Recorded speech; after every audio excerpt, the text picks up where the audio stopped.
So 63,775 is the trade. I sent you the deal number. So he's got a black 4-door coupe, and he's looking at the yellow 2-door coupe. Correct. And he called in from New York. Yes. Got it. And I did not ask him if he has Amex because it's a GT, so it doesn't matter. Thank you. But I appreciate you knowing that. He owns a steakhouse in New York, so there you go. There you go. It's at least cool to know. Mm-hmm. All right, so when you said, I don't know if this is realistic, what was that? What was the context of that? So he said because of our offer on the trade, he wants to do $190 out the door. That's with taxes, fees, shipping, all included. The car is $190, but he has 40 grand in equity. So I'm just like confused right now, like if that makes sense. Is he referring to the 190 out the door separately from? No, that's with the trade. So I'm like, okay, that seems unreasonable, but am I like missing something? Did you clarify that with him? I did. I was like, you're saying with your trade included, with your equity, you want 190 out the door. He's like, yes. I'm like, well, the car is 190, and if you have 40 grand in positive equity, I mean, I assume you would be less than 190 out the door. Is that accurate to assume that? Yeah. Okay.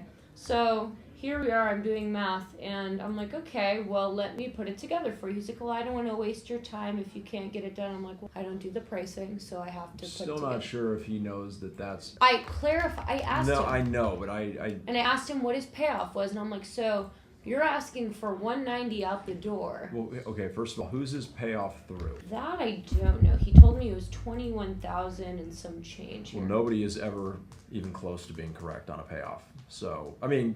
So he 10%, still has a ton of equity is what I'm saying. I know, but I want to get these numbers 100% correct. Right, but I was coming here just to explain to you the situation before we go through all of this, but...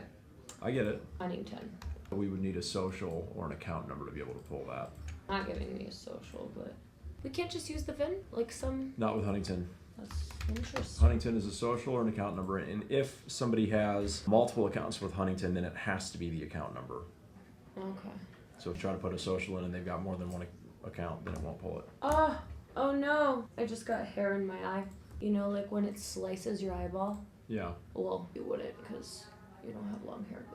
But I know what you're talking about though. Yeah. Oh my God. Because I've been whipped in the face inadvertently before. Carly just whips her hair. No, just like if you're around a female and they like turn their head quickly, yeah. Boom, you know?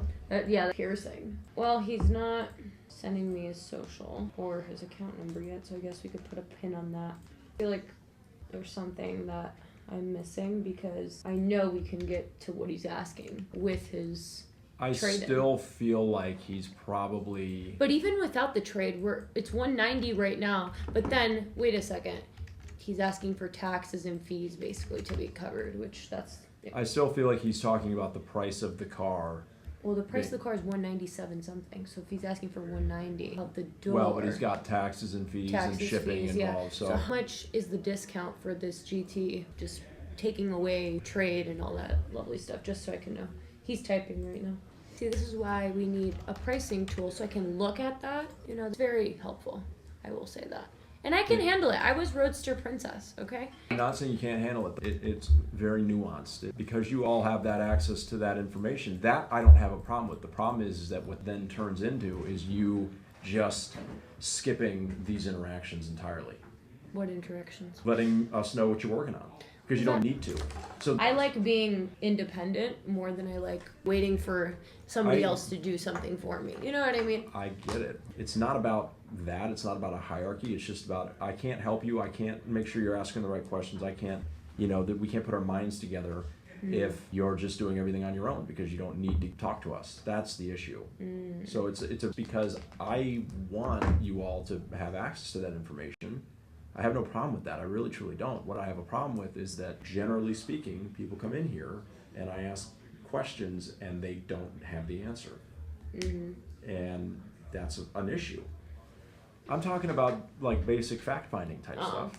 Like, right? When people come in and I say, yeah, what do they do for a living? Why did they call us? And it's just like, I get deer in the headlights. Or why are we on this car? And they're like, oh, that's just what they said they wanted. It's like, that happens. Now, go back to you have access to the pricing tool. When I say you, I'm talking about anyone in sales, right? So I'm not saying you specifically. But if you have access to all of this and somebody's like, yeah, you know, got $10,000 in negative equity and I need my payment to be $8,800, then instead of in your head doing some quick math and saying, well, that's just not going to be possible because we would need a car that leased for $500 a month with no money down and then add in your negative equity.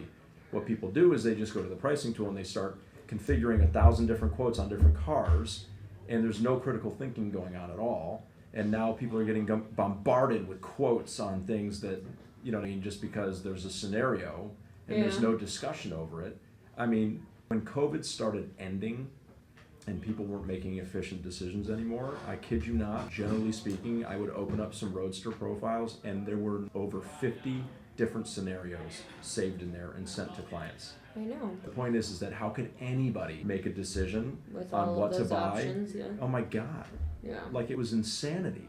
But because you could just do it, right? It's right there. I know, it makes sense. Yeah. I miss it because I liked having like something to look at to know an idea of like, oh, that pricing would look like in this scenario, and like it was very helpful to me. I get that. I just want you and everybody else to find a way. Like, is there a way where you can learn what those programs are and learn the basic math of a lease and a finance? I could give you a generic number, but it's just like it changes often, I would feel. You know what I mean? And then obviously cars that are the same car that's priced 20 grand different. You know what I mean? Like in options. So it's like now I have to, instead of just boom, it's right there. Now I have to think of the math. Like, yay, but whatever, it's fine. Irrelevant. Can we look at this pricing, please? So what does it look like as far as the discount goes? Just to get an idea. So here's the thing. His taxes after his trade-in credit come out to be about $11,400, and round trip shipping is about $1,500, and then you have New York registration and fees, right? If he is saying I want the price of the car before my trade-in gets factored to be equal to the MSRP, then what he's asking for is about $13,000 off the car.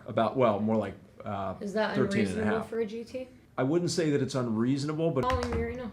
Just ask him this, just to clarify. Are you saying that you want the price of the car after discount and then taxes, fees, and shipping to be added in equal the MSRP? Because obviously your trade equity would cover that. Right. So we have something we can work with. He said if we can get 190, he's ready to move forward. So I appreciate you clarifying that, just because I never want to assume.